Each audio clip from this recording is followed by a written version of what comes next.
Sim, é o Paulo de Brasília.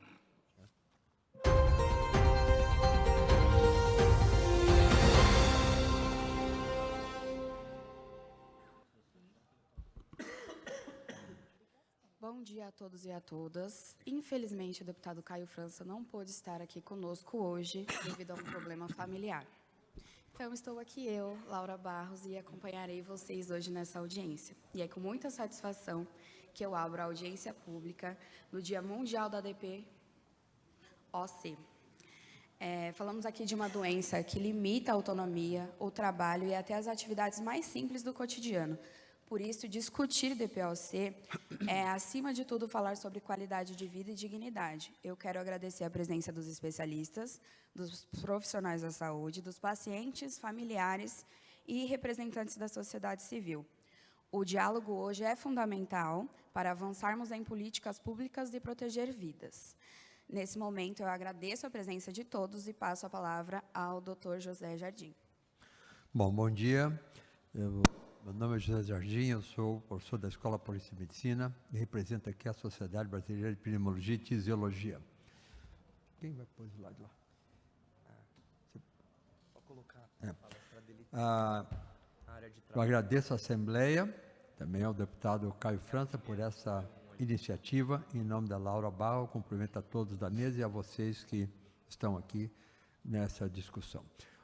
Então, hoje é o Dia Mundial da DPOC. Esse é um dia celebrado no mundo todo há poucos anos e sempre é a quarta-feira, terceira ou quarta-feira do mês de novembro. Eu vou falar sobre, como está aqui no programa, o que é a DPOC, quais são as causas, qual a incidência ou a prevalência e os impactos na sociedade. Eu não tenho nenhum conflito de interesse para esta apresentação. Como digo, então, eu vou terminar objetivando e também almejando que nós possamos entender que nós temos que fazer o diagnóstico precoce da DPOC, saber que sintomas são que levam o paciente ao sistema de saúde. O sintoma mais comum que incomoda o paciente é a falta de ar. Exacerbação é uma boa oportunidade de fazer o diagnóstico, eu vou mostrar, e saber quais são os fatores de risco. E, por fim, a espirometria. E aqui é um ponto que eu brigo sempre, se possível. Ao contrário de que muitos acham que a espirometria é que faz o diagnóstico. Nós somos médicos e médico faz diagnóstico por sintomas e não por exame. Exame confirma aquilo que eu quero. Bem, a doença pulmonar, todos nós sabemos, e vocês também têm uma atividade junto ao sistema de saúde, outros trabalham já na indústria e sabem muito bem o que é DPOC, mas eu quero recordar que é uma doença heterogênea. Vamos ficar só no que está escrito em vermelho, que são sintomas respiratórios crônicos das vias aéreas, que é a bronquite e a bronquiolite, e dos alvéolos, que é a enfisema, e que é muito importante, obstrução persistente. Como exemplo, e vocês sabem, a asma tem obstrução. Ao tratar-se, deixa de ter obstrução. Esses eram os pacientes que nós sempre procuramos. Essas duas imagens, esse slide é clássico. Mas nós não queremos mais esses pacientes. Esses pacientes já passaram, sempre é época de fazer um diagnóstico e tratar. Mas nós queremos esses pacientes, jovens, que ainda têm um futuro para frente e que já não estão incapacitados pela doença. Então, essas são duas pessoas que estão por volta dos seus 30, 40 anos, e agora já adianta vocês, deixamos de olhar DPOC só com 40 anos, porque alguns documentos, inclusive brasileiros, diziam DPOC após 40 anos. Não, há anos que lá na Escola Paulista de Medicina, nós já olhamos o paciente com 30 anos como um possível paciente com DPOC, doença pulmonar obstrutiva crônica. Ninguém precisa chegar num consultório ou num ambulatório com 39 anos, 11 meses, 29 dias e falar, volta amanhã para fazer o diagnóstico para você. Isso não existe mais. E acrescento que esse novo documento de 2026, já que foi mostrado a semana passada nos Estados Unidos, já baixou para 35. E na Inglaterra, já está se procurando DPOC após 20 anos de idade. Por quê? Nós queremos precoce. Como é que nós fazemos o diagnóstico? Estou só relembrando, que todos conhecem. Sintomas é o dado mais importante, é assim que o paciente nos procura, porque ele tem tosse, catarro ou expectoração e falta de ar. E nós vamos olhar os fatores de risco dele. os fatores de risco importantes, tabagismo, exposição ocupacional, exposição ambiental, e nós, como médicos, somos capazes de fazer o diagnóstico do DPOC só pelos sintomas de fator de risco, como em qualquer outra doença. Agora, o que nós podemos fazer é confirmar pela espirometria, e é sempre muito bom, porque a espirometria não vai dar confirmar o diagnóstico, a gravidade do doente, e eu vou ter um valor, que a todo ano eu posso comparar e ver qual é a perda anual que ele está tendo, como em qualquer outra doença, que isso é importante. Existe ainda uma discussão se na espirometria, e aqui para quem está habituado com a espirometria, a discutir se é relação fixa, que é aquele valor VF1-CVF menos que 0,7, não vamos entrar em detalhes, ou vamos usar o limite inferior da normalidade, que é muito mais fisiológico e que está o certo. E atualmente, damos importância também tomograma, que se chama de tomografia, o nome correto é tomograma de tórax. Então é assim que nós fazemos diagnóstico, como qualquer outra doença e como qualquer outro médico deveria fazer. Qual é a causa? A causa, nós estamos vendo que 70% a 80% é o cigarro. E quero chamar a atenção que o cigarro de palha, que se usa no interior, é tão nocivo ou mais do que o cigarro industrializado. Mas o que é importante também, vocês veem à direita o fogão a lenha, que é 20% a 30% de todos os pacientes com DPOC, e está escrito lá em cima, 26% dos domicílios no Brasil ainda cozinham a lenha. Então é um fator muito importante. Vemos aqui que o tabagismo, que é o fator principal, felizmente vem caindo. Era em 1990, 33%, depois caiu para 15,6%, 9,8%, 9,5%, e em 2023, 9,3%. E o Brasil é considerado o país que mais rapidamente está deixando de fumar. Mas esse ano subiu para 11,2%. Por quê? Alguma razão aconteceu. Eu ainda tomo isso, se fala, por causa dos vapor, a pessoa voltou a fumar. Eu ainda tomo isso como um dado isolado e gostaria de ter confirmação nos próximos 2 anos. Senão nós vamos ficar apavorados por uma coisa que talvez não seja verdade. O tabagismo é importante, está diminuindo e o Brasil está sendo parabenizado no mundo por essa rapidez como se deixa de fumar. Como é que nós procuramos alguém com DPOC? Nós vemos uma orientação individual, nós vamos ver se ele tem fator de risco, acabei de mostrar, ou tem sintomas. Isso então me dá a chance, se for pelo fator de risco, fazer um rastreamento, e nós vamos fazer isso, chamado então de rastreamento ativo. Ele tem um fator de risco, eu vou procurar. Ou vamos fazer por sintomas, então nós vamos chamar isso de busca de casos, e ele pode ser passivo, oportunística, ou ativo a campanhas. Ele tem sintomas, então eu vou procurar saber se ele tem fator de risco e vamos procurar então. Então aqui está no pronto-socorro, mostrar 2 slides como pode procurar. Essa é a oportunística no pronto-socorro. É o paciente que chegou no pronto-socorro, ele tem tosse, tem catarro, e o médico diz a ele que ele tem pneumonia, que habitualmente não é, se for a exacerbação de DPOC, nós estamos falando. E o médico erroneamente chama de DPOC, o paciente acha que é um DPOC, o médico então trata, vai dar a medicação para ele e manda ele voltar para casa. Não é para voltar para casa. Ele é para ser encaminhado para um setor, ou um departamento, ou para um UBS que tenha conhecimento do que é a DPOC. E aí vai se fazer o diagnóstico. Um outro modo é na atenção primária. É o maior atendimento de saúde do país. E esse trabalho nós fizemos aqui em 4 unidades básicas de saúde. Londrina, Araraquara, Porto Alegre e Botucatu. Vimos 737 pacientes. E a única coisa que eles tinham que ter era fator de risco. Ou fumar, ou biomassa. E se vocês olharem onde está a setinha, está mostrando que daqueles pacientes que chegaram lá, para qualquer doença, doença no pé, doença da mão, cardíaco, dor de cabeça, ele só tinha que ter um fator de risco. E mais que 35 anos. 29% tinha DPOC. Isso quer dizer, praticamente cada 3 pacientes que chegaram a essas UBS, um deles tinha DPOC. E só 22% deles sabiam que tinha DPOC.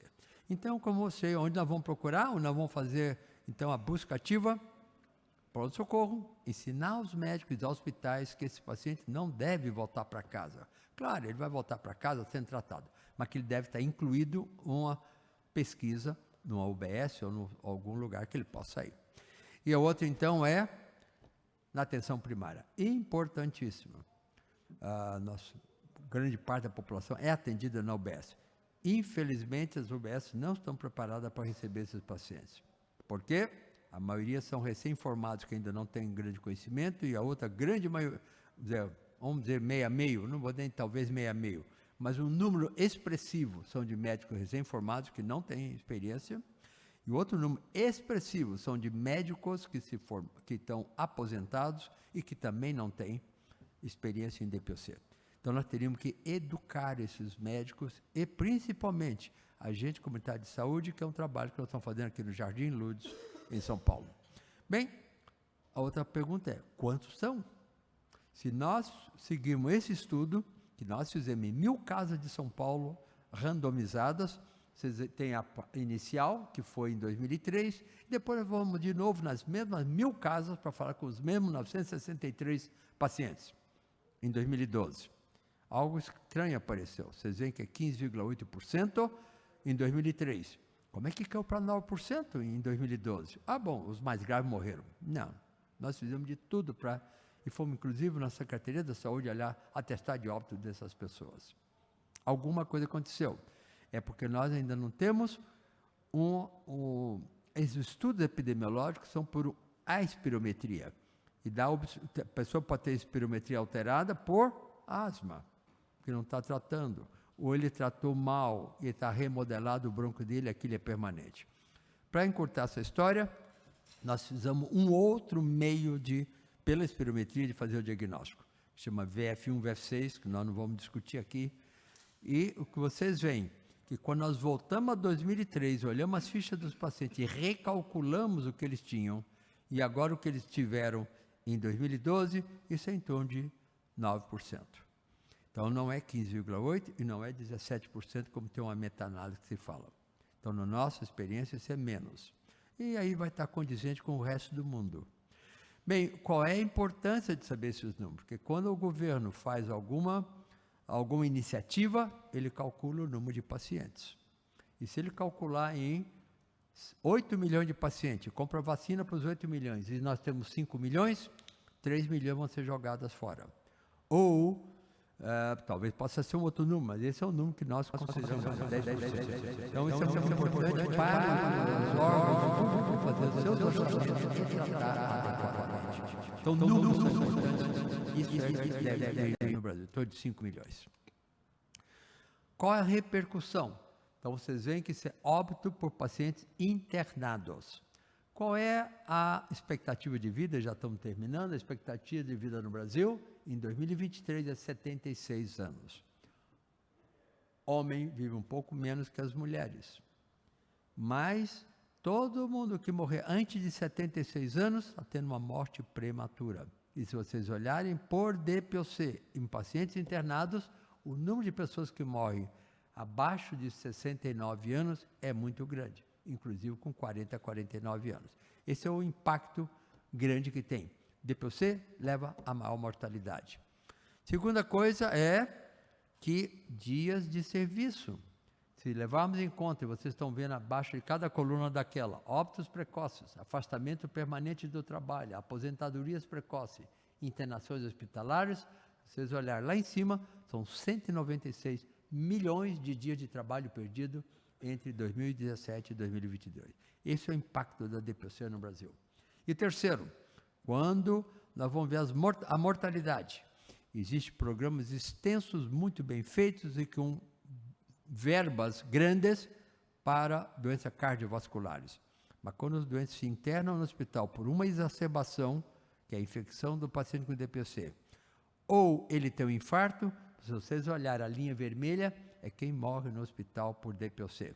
Morre mais do que os infartos. Então, é uma doença, eu não vou dizer negligenciada, mas desconhecida e que tem um impacto muito grande. E com maior mortalidade do que aquilo que todos nós temos medo, que é o infarto do miocárdio. Então, esse é o último slide. O que eu quero mostrar aqui? Na vertical é o eixo que nós temos, a gravidade da doença. E na horizontal é o tempo. A pessoa começa a fumar, a primeira bolinha verde, infelizmente, nada, a pessoa já. Outras doenças já tem. Câncer de próstata, fazemos um PSA, DPOC não tem. Aí vem a segunda bolinha, que ele começa a ter alterações funcionais. E aqui eu faço de novo uma crítica à espirometria, porque a espirometria não me dá a alteração precoce. Mas já começa a ter. Principalmente que se eu colocar aquele como um número fixo, ele já caiu bastante, mas não chegou naquele limiar. Eu vou dizer que é normal e não é normal. A terceira bolinha verde diz sinais ou sintomas não reconhecidos. Porque o fumante acha que todos eles têm que ter, e ele com 45 anos tem que ter cansaço para subir uma escada, e ele atribui isso à idade. Por fim, nós vamos ter um diagnóstico tardio, que é a lesão estrutural. Agora sim, na tomografia tem lesões, seja no brônquio, seja nos alvéolos que tem enfisema. E nós vamos ter, então, uma intervenção tardia. E com a intervenção tardia vão aparecer as comorbidades, doenças cardíacas principalmente, hipertensão, diabetes, osteoporose, refluxo, ele vai ter falência e vai morrer. O que nós queremos? Que todos nós almejamos isso, e o sistema de saúde, é que o diagnóstico seja precoce. De novo eu falo, nós não temos nenhum biomarcador, mas se nós conseguirmos fazer, mesmo só com sintomas, mesmo só com a espirometria, ou outros exames que existem para a função pulmonar, nos daria o diagnóstico mais precoce, nós vamos fazer esse diagnóstico, e é o que nós todos queremos, intervenção precoce. Então, eu agradeço a vocês a atenção, e depois, se tivermos alguma necessidade de perguntas, eu estou à disposição. Muito obrigado. Muito obrigada, doutor Jardim, excelente explanação. Agora vamos ouvir a Thalita, por favor. Tudo bom? Bom dia a todos. Meu nome é Thalita, sou advogada da CT Promoção da Saúde. Vou explicar um pouquinho como que a gente trabalha sobre a apresentação aqui. Eu vou trazer o panorama geral sobre o tabagismo, né? Então, como o doutor bem falou, é o principal fator de risco para a DPOC. Ah, sou eu que mudo aqui, né? É aqui, doutor? Então, a ACT é uma organização não governamental que trabalha com 6 fatores de risco para doenças crônicas não transmissíveis. Então, a gente trabalha com tabagismo, alimentação saudável e adequada, uso excessivo de álcool e também sedentarismo, poluição do ar e... Poluição do ar? São essas seis, desculpa. E aí, o que são as doenças crônicas não transmissíveis? Eu acho que todo mundo aqui conhece, mas eu trouxe um pouquinho. Então, são as doenças cardiovasculares, as doenças respiratórias, os cânceres, diabetes e as condições mentais e neurológicas. Essas doenças, os fatores de riscos principais delas são esses pontos que a CT trabalha, então, a alimentação inadequada, o tabagismo, o uso abusivo do álcool, o sedentarismo e a poluição do ar. Elas são a principal causa de morte e incapacidade no mundo e são totalmente evitáveis. Então, por isso que a gente trabalha políticas públicas para diminuir essas mortes, né? Aqui tem um dado, 41 milhões de mortes por ano só dessas doenças. E aí, os danos causados pelo tabagismo. O tabagismo ele tem relação com mais de 50 doenças e é a principal causa de mortes evitáveis no mundo. Então, só aqui no Brasil, mais de 161 mil pessoas morrem por ano no Brasil por conta do tabagismo, né, dessas doenças tabaco-relacionadas, entre elas a DPOC. Aqui tem outros tipos, né, mas são basicamente as que eu trouxe. E todo mundo sabe os riscos do tabagismo, hoje em dia todo mundo conhece, né, o que ele traz de ruim, mas muito pouca gente sabe o que está por trás disso, que é a nicotina. Então, o que a nicotina faz? A nicotina faz as pessoas que começam a fumar não conseguirem parar. Então, esse é o principal problema do tabagismo. Você experimenta, a nicotina faz você ficar viciada naquilo e você não consegue parar. E, além de causar dependência, ela também traz riscos para a saúde. Então, essas doenças, né, também são causadas pela nicotina. Então, tem gente que fala, então vou usar outro produto que não seja o tabaco mesmo, né? Hoje em dia, a gente tem a nicotina sintética, mas a nicotina também traz prejuízo para a saúde. E aí, por que é importante a gente pensar, quando a gente pensando em saúde pública, assim, né, a prevenção? Porque R$1 ou $1 que a gente investe em prevenção nessas doenças, então, por exemplo, se a gente trabalha campanhas, se a gente trabalha políticas públicas, a economia, ela economiza $7 no tratamento dessas doenças crônicas não transmissíveis, né? Então, no final, foi como o doutor explicou, o fator de risco principal, o tabagismo, começa ali no inicial, até ele morrer, até, né, acontecer isso, todo esse gasto que o Sistema Único de Saúde tem, ele poderia ter sido evitado com esse investimento em prevenção. Aqui, na verdade, eu vou voltar. Deixa eu ver se dá para voltar. Bom, tudo bem. Só vou fazer só ia fazer um parênteses aqui, que eu acho que eu não coloquei no meu slide, mas eu queria trazer, sobre a reforma tributária que está acontecendo hoje no Congresso Nacional. Então, foi aprovada em 2000... Não, né? Ah, mas não tem problema, não. Foi aprovada em 2023, o imposto seletivo. O que é esse imposto seletivo? Vai ser um imposto para produtos nocivos à saúde, entre eles tabaco, alimentos ultraprocessados, que, na verdade, eles definiram só como bebidas açucaradas, e álcool.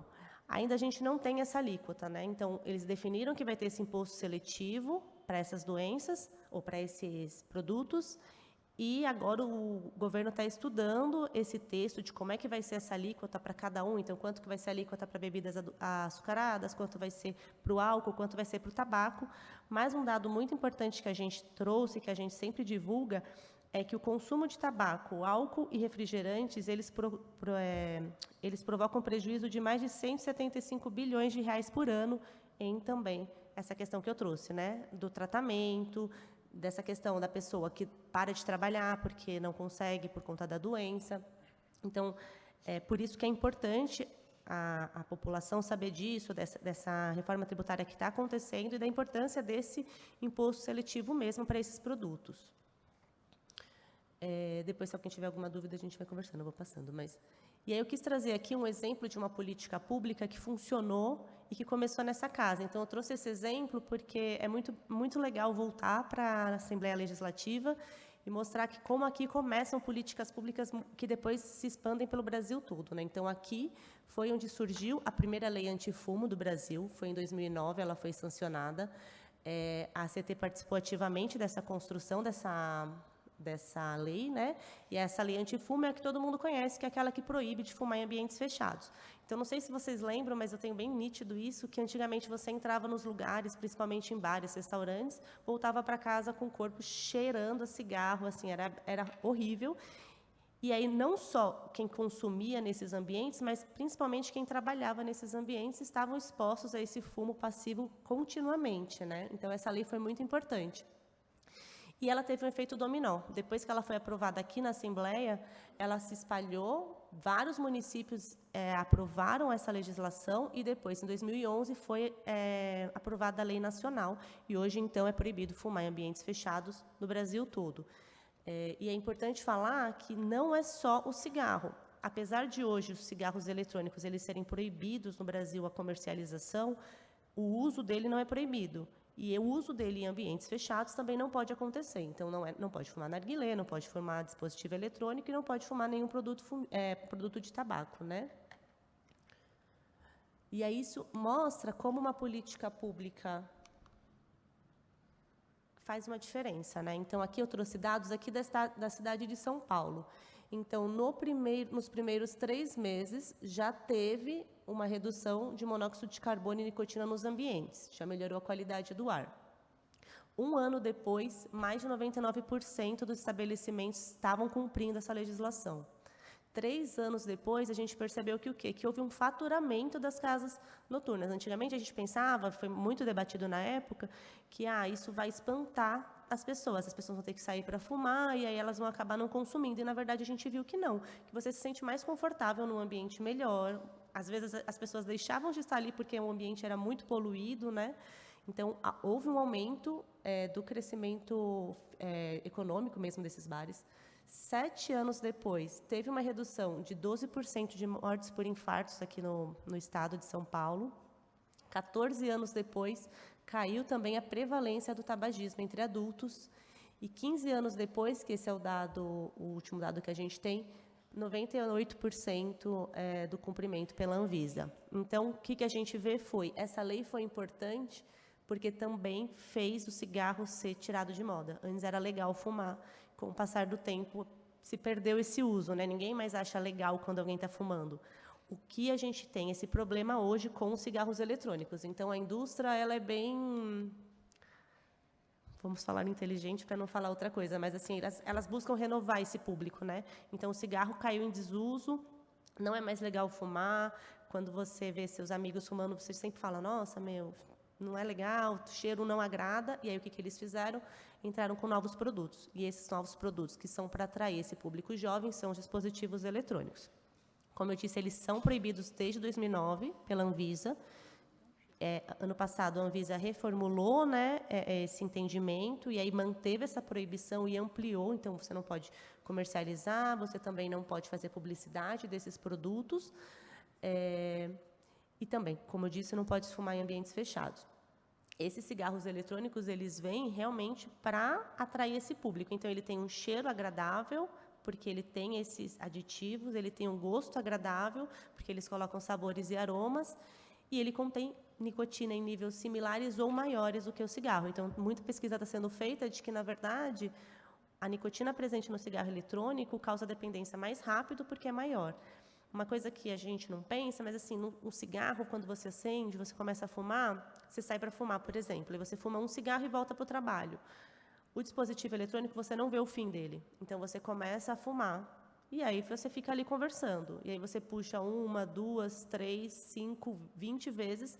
Isso pode ser representado por 1, 4, 5 cigarros. Ninguém acende um cigarro no outro automaticamente. É muito difícil, né? Mas o dispositivo eletrônico, você vê os jovens com esse dispositivo na mão, fumando, assim, o dia inteiro, a noite toda, né, nos bares.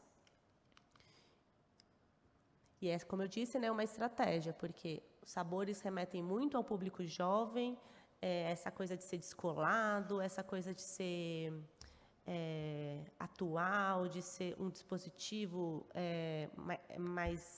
o designer mais diferenciado, isso é para esse público. Você não pensa uma pessoa de 60 anos que está querendo parar de fumar, porque a indústria fala que esses produtos, na verdade, são para quem quer parar de fumar, né? Para começar esse tratamento. Você não vê uma pessoa de 60 anos comprando um cigarro sabor cereja, um dispositivo eletrônico e fumando para parar de fumar, né? Então, na verdade, é para um público que vai começar. E aí a gente vê que a prevalência maior, então, do uso dos dispositivos eletrônicos é nesse público de 18 a 24 anos. E aí, que políticas públicas que a gente pensa, assim, para prevenir e também para reduzir esses custos, né? Então, primeira coisa é reajustar a alíquota dos impostos, porque o cigarro não pode ser barato, ele tem que ser um produto que não seja de fácil acesso. Hoje em dia não se pode vender o cigarro unitário, mas a gente encontra, né, isso, e é justamente para isso, para que você tenha dificuldade de acesso ao produto. Implementar a proibição de aditivos de sabor e aroma. Desde 2012 é proibido pela Anvisa qualquer produto fumígeno no Brasil que tenha sabor e aroma. E aí todo mundo pergunta, mas eu vejo cigarro de menta, cigarro de cereja, por quê? Porque depois que essa resolução ela saiu, a indústria entrou com diversas ações judiciais e aí essa questão está suspensa. Hoje está acontecendo no Supremo Tribunal Federal uma votação que vai definir realmente essa questão sobre a proibição dos aditivos. A gente está com o placar 3-3 entre os ministros, a gente ainda não tem uma definição e provavelmente vai ficar essa votação para o ano que vem, mas ano que vem deve-se ter uma definição sobre essa questão dos aditivos. Então, implementar, né, as medidas do protocolo de comércio ilícito para que esses produtos não cheguem no Brasil, tanto os dispositivos eletrônicos como os cigarros falsificados, porque uma grande parte do mercado aqui no Brasil hoje de cigarros comuns vem desse mercado de produtos ilícitos, né? Então, coibir a venda de dispositivos eletrônicos, aumentar a fiscalização. A gente sabe que é difícil, porque a Visa, né, que é aqui de São Paulo, a Anvisa, se você pensar no Brasil, tem um pessoal reduzido para tanta venda que acontece, porque você vê venda pelos aplicativos, que é proibida, você vê vendas em bancas de jornal, você vê venda na praia, então tem que ter essa fiscalização. E adotar embalagens padronizadas para os produtos de tabaco. porque eles utilizam as embalagens com cores chamativos para atrair esses públicos. Hoje em dia, a única publicidade que se pode fazer de tabaco no Brasil são nos pontos de venda, né? Então, são as embalagens dispostas, e eles, sabendo disso, utilizam dessas embalagens para fazer essa publicidade. Então, quando a gente pensa nessas políticas aqui, a gente pensa realmente nisso, de trabalhar para que menos pessoas comecem a fumar e para quem fuma hoje consiga repensar isso e buscar tratamento, porque hoje tem tratamento, né, nas unidades básicas de saúde, para evitar doenças como a DPOC e também outras doenças que eu trouxe aqui.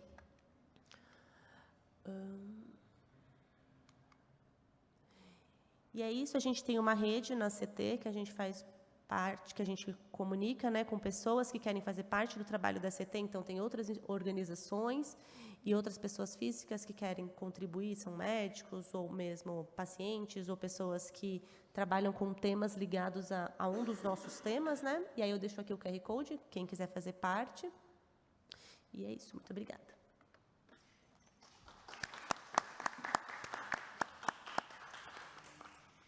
Excelente. Se você puder mandar para a gente essa sua apresentação, Claro, por favor, acho tá? que tá. Agora a gente vai ouvir o Dr. Vitor Hugo, tá, gente?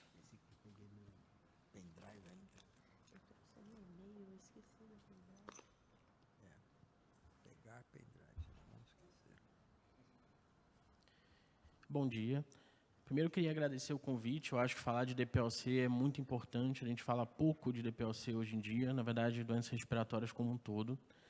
A ideia hoje é falar um pouquinho da visão da doença crônica não transmissível no Brasil e falar sobre a vacinação.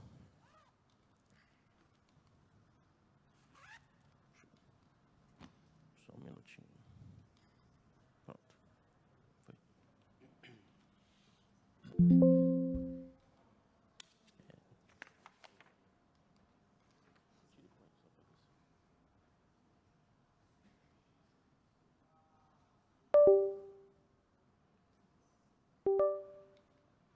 Pronto, vamos lá. Então, falar um pouquinho sobre doenças crônicas não transmissíveis no Brasil é falar um pouquinho sobre esse cenário. Já foi falado sobre quais são essas doenças. Então, são doenças cardiovasculares, diabetes, neoplasia e doenças respiratórias crônicas que, na minha opinião, se fala pouco hoje em dia. Então, é importante entender que hoje a gente entende que 70% das mortes no Brasil são por conta de doenças crônicas não transmissíveis.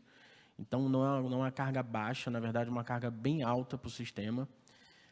Já se fala aí com taxa de morte prematura de 297,7 para cada 100 mil habitantes, ou seja, entre os 30 e 69 anos.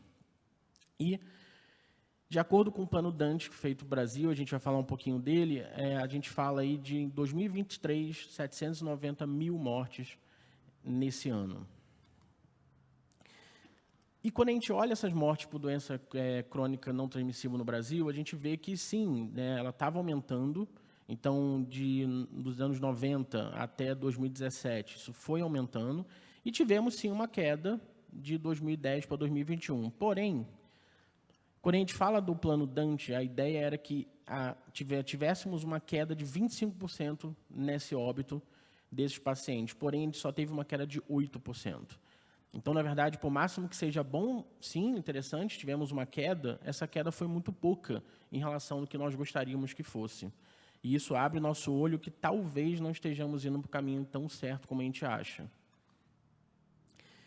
E aí, gostaria de falar um pouquinho do Plano Dante. Não sei se vocês conhecem, tá? O Plano Dante foi realmente a ideia que teve do Brasil, junto com a OPAS, de tentar reduzir, né, essa morte prematura por doenças crônicas não transmissíveis. A meta era que a gente diminuísse 1/3 da mortalidade prematura até 2030. Porém, como eu mostrei para vocês, a gente não chegou nem próximo disso. Tá? A gente teve uma queda aí de 8%, o que não chega nem próximo do que a gente gostaria que fosse. Ele está em alinhamento contínuo com a ONU, então a Agenda 3.4 da ONU fala a favor disso, então não é uma coisa que só o Brasil pensou, é uma coisa que faz sentido até em relação à ONU. E a ideia eram estratégias, né, no caso, 226 ações integradas para poder diminuir esse óbito nas doenças crônicas não transmissíveis. Qual era a ideia? Basicamente, vigilância de fatores de risco, como já foi falado aqui, ficar de olho em relação ao tabagismo, alimentação, entender também dados epidemiológicos, o Jardim falou tão bem, entender aonde os pacientes estão, por que eles não estão sendo vistos e por que o diagnóstico não está sendo feito. E, principalmente, uma abordagem integrada, que eu acho que é uma coisa que falamos pouco hoje em dia. Infelizmente, a área da saúde como um todo acaba sendo muito setorizada, até dentro mesmo da nossa área, falando como médico. Talvez a gente devesse conversar mais com as outras áreas, ter uma visão muito mais de uma multidisciplina do que realmente só médica, mas com a ideia de prevenir, tratar e ter uma promoção de saúde. E aí entramos muito em falar de associação de pacientes, em falar sobre grupos, para poder exemplificar o que a gente está falando. E aí temos o pilar principal, talvez, disso, que seria a vacinação. Eu sempre costumo falar, me incomoda muito ver um médico que é contra a vacinação, porque é como ter um padre que não acredita em Deus. Basicamente, a gente está falando aqui de não acreditar em algo que é o foco da medicina, né? Foi o que fez de mudança realmente na medicina nos últimos séculos. E por que eu preciso vacinar o paciente? Basicamente, eu preciso vacinar o paciente porque eu reduzo complicação e, com isso, eu reduzo mortalidade por infecções. Sabemos que infecções respiratórias são um fato muito importante para todas as doenças crônicas não transmissíveis. Prevenir exacerbação, e aí eu falo especificamente de DPOC e outras condições também respiratórias e até não respiratórias, tá? As pessoas têm a visão de que doenças respiratórias infecciosas só vão piorar uma asma ou um DPOC, mas na verdade não. A gente aumenta índice de infarto, a gente aumenta índice de hospitalização por conta de diabetes, e com isso eu diminuo a hospitalização. E isso, a carga do sistema diminui, né? Se esse paciente não interna, e ele não interna por muito tempo, o custo para o sistema diminui e eu consigo gastar menos. Então, é o que foi falado, se a gente gasta em prevenção da saúde, eu consigo gastar menos com internação hospitalar. E com isso eu vou, sem dúvida nenhuma, contribuir com a meta de redução dessa morte prematura, que talvez devêssemos estar falando mais e se fala pouco hoje em dia. E por que falar de vacinação no idoso? Tá? Não sei se muitos conhecem, mas a gente fala de algo chamado imunossenescência, que é o quê? Basicamente, o sistema imune ele vai sim ficando mais fraco com o passar da idade. Tá? É até por isso que a gente sabe que pacientes mais novos, né, crianças e mais idosos, são mais dispostos a ter infecções mais complicadas, e isso é importante a gente entender. E se a gente está falando de uma doença que é o DPOC, que por máximo que sim, já esteja falando, e faz todo o sentido de que esse paciente está cada vez mais novo, o foco principal acaba sendo em pacientes mais idosos, que é uma doença que costumeiramente vai vir mais com o paciente idoso. Então, esse paciente já tem imunossenescência, ele já tem uma imunidade muito pior, e eu preciso vacinar esse paciente para que ele não evolua mal. Quando eu falo aqui de doença respiratória, eu estou falando de 70% das mortes respiratórias são em pacientes com doença crônica não transmissível. Tá? E digo mais, esses pacientes são pacientes que a gente precisa tratar e normalmente vão parar no hospital. Quando eu trato esses pacientes, quando eu dou vacinação para eles, eu consigo diminuir o risco desse paciente internar de 3 a 5 vezes mais. E a chance de hospitalização nos pacientes, por exemplo, e aqui eu dei um exemplo de um quadro comum, que é a insuficiência cardíaca crônica, e no paciente, por exemplo, que teve o vírus inicial respiratório, um vírus super comum no Brasil hoje, que se fala pouco, esse paciente tem uma chance de internar de 7,6 vezes mais quando ele tem um quadro infeccioso por VSR. Então, eu estou falando de um vírus comum e uma doença comum cardiológica, que juntos aumentam a chance desse paciente internar em quase 8 vezes mais. E eu preciso tratar. E o que eu tenho para tratamento hoje em dia desses pacientes? Influenza, anualmente, tá? Então, se eu trato esse paciente para influenza, esse paciente não interna por conta de influenza. É importante entender que tratar e dar vacinação não significa que esse paciente não vai ter a doença, mas significa que ele não vai ter eventos graves dessa doença. Isso é muito comum se ter essa dúvida, né? Olha, eu tomei a vacina, por que eu tive influenza? Quer dizer que a vacina não deu certo? Não. Na verdade, se você não internou, deu certo. Então, deu certo, sim. As pneumocócicas, e aqui eu puxo muito para o nosso lado, a gente acaba falando um pouco nisso fora da pneumologia, mas a gente tem vacinação aqui para a pneumonia, e a gente tem algumas vacinações para a pneumonia. No SUS hoje, a gente tem a pneumo 13 a 23, especificamente para grupos específicos de risco, como DPOC, doença cardiovascular, diabetes, doenças renais, imunossuprimidos e alguns outros. Porém, uma vírgula aqui, hoje em dia está cada vez mais difícil conseguir ela no SUS, por algum porquê a gente tem tido pouco abastecimento delas, e no privado, hoje, a gente já usa basicamente a 15 e a 20, especificamente a 20. Então, talvez esteja a hora de a gente começar a conversar sobre, em vez de ter 2 vacinas no SUS, a gente ter só uma, que é a 20, que poderia resolver a maioria dos problemas dos pacientes. Hepatite B, é importante pensar também, não tem muita relação com doenças respiratórias em si, mas tem relação, sim, com tratar por conta de doenças crônicas não transmissíveis.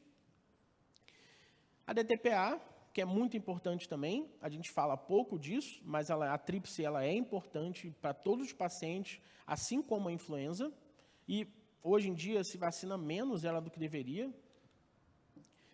A herpes zoster, essa a gente não tem no SUS, mas já está na maioria dos guidelines, então ela tem que ser preocupante, sim. Ela não é só uma doença que vai deixar o paciente com dor crônica, muitas vezes, mas também é uma doença que vai poder fazer esse paciente descompensar, seja o cardiovascular dele, seja respiratório. Então, talvez outra vacina que a gente deveria estar discutindo para entrar hoje no SUS.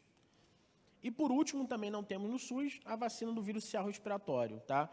Hoje, a gente está falando de um vírus que é muito comum, dependendo de onde a gente pesquisar, ele pode ser o segundo colocado aí em internação hospitalar.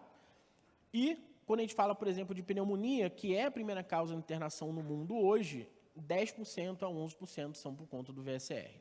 Então, talvez devêssemos estar olhando o VSR com carinho maior e talvez devêssemos começar a discutir de ter ele no SUS. Só para vocês entenderem a eficácia, né, a gente fala muito de vacinação, mas eu acho que sempre faz sentido comprovar o que eu estou falando. Isso aqui são os dados que a gente tem hoje em relação à vacinação, e eu acrescentei alguns deles aqui para vocês entenderem. Essa é a redução da taxa de hospitalização dos pacientes que fazem vacinação. Então, não estou falando de pouca coisa. Eu estou falando de vírus sincicial respiratório chegando aí a praticamente quase 75%. Pneumocosta, os pacientes internam 60% a menos, e quando a gente fala de Covid, 45%. E vocês podem falar, Vitor, mas então 45% é pouco, né? Não. A gente sabe que as boas vacinas que fizeram mudança na raça humana chegaram a 40%. Então, eu não estou falando de vacinações que são pouco importantes, estou falando de vacinações que são absurdamente importantes.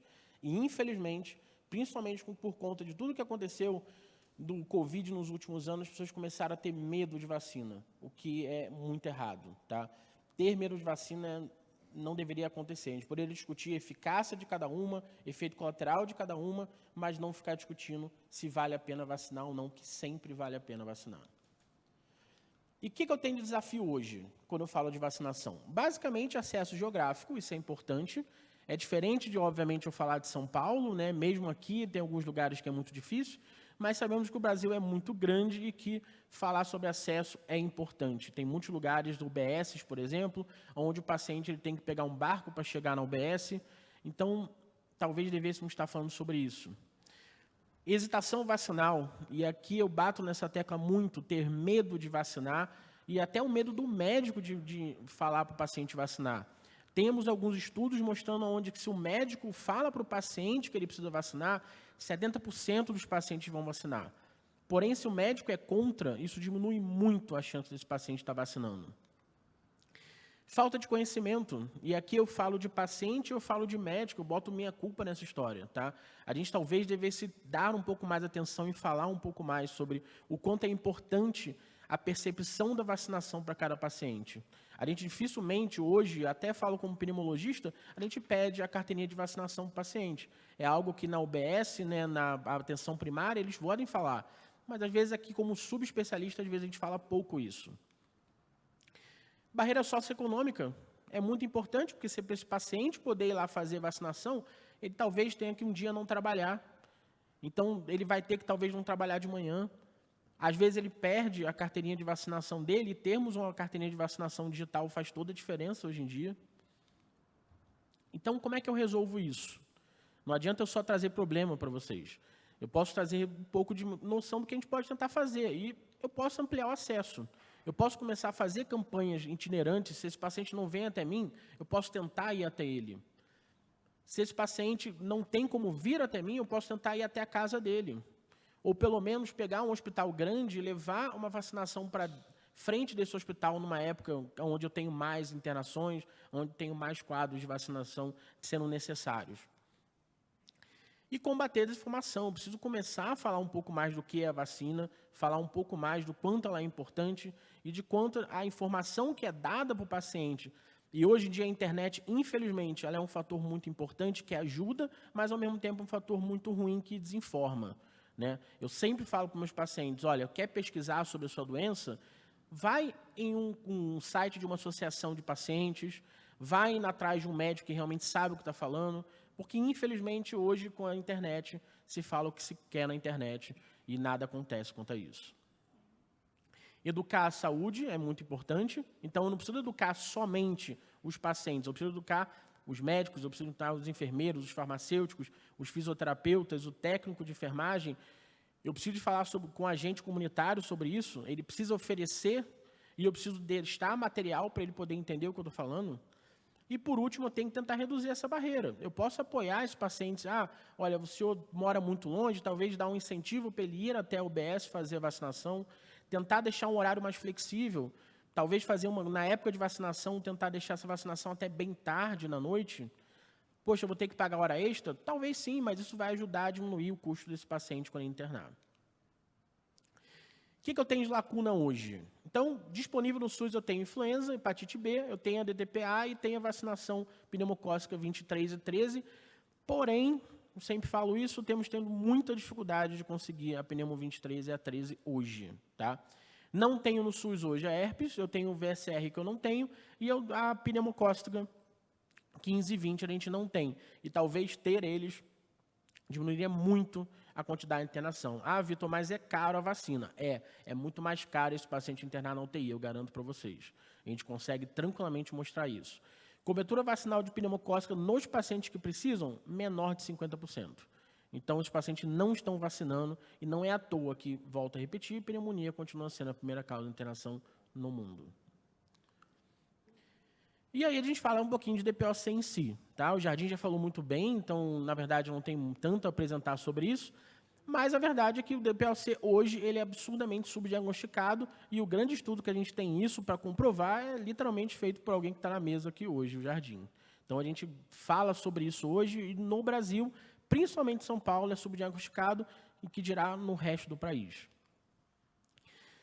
Espirometria ela é essencial, tá? Não é para fechar o diagnóstico, como o Jardim falou, porém ajuda a gente a acompanhar os pacientes, senão eu acabo perdendo um pouquinho a mão de como é que ele está evoluindo. E não adianta, hoje em dia, a gente ficar falando de DPOC sem tentar falar também de, olha, precisamos ter mais espirometria no Brasil, sim. E já está se caminhando em direção a isso, com compra de material, porém talvez vamos ter que conversar um pouquinho mais sobre ter pessoas para fazer esse exame, que não adianta só ter o espirômetro. Capacitação é necessária, a gente deveria falar mais sobre DPOC, tanto para médicos, enfermeiros e fisioterapeutas. Eu acho que esse é o grande fator hoje em dia, é uma doença que pouco se fala, é uma doença que pouco se mostra, mesmo sendo uma das doenças mais importantes hoje em relação a óbito no mundo. E o impacto do Plano Dante, eu acho que a gente precisa falar sobre ele. A gente fala pouco sobre o Plano Dante, e se, na verdade, a gente der atenção ao DPOC, sem dúvida nenhuma, a gente vai estar diminuindo a quantidade de pacientes que vão estar morrendo e tendo impacto em relação a doenças desse tipo. DPOC hoje, então, como o Jardim falou, dependendo do lugar, a gente fala 12%, terceira doença que mais mata no mundo, 90% ocorre em países com baixa renda e média renda, mas entendam que nos outros países também temos bastante, o pessoal na Europa gosta de fumar, infelizmente. E a gente fala aí de quase 6 milhões de pessoas vivendo de DPOC sem diagnóstico hoje. E para poder falar de vacinação no DPOC, eu tenho que lembrar que um dos principais gatilhos de agravamento de DPOC é infecção respiratória. Então, se eu não trato esse paciente e não dou vacina para ele, esse paciente vai evoluir com um agravamento, ele vai ter o que a gente chama de exacerbação ou ataque pulmonar, e esse paciente vai acabar evoluindo a óbito. E o que é falar de óbito? O que tem para mostrar? O Jardim falou muito bem no comparativo com infarto, mas eu acho que a gente pode ir até um pouco além nesse comparativo. Tá? No paciente que tem um quadro de exacerbação do DPOC, no primeiro ano, 22% está morto. Vitor, mas qual é essa média quando eu falo de infarto? 7,2%.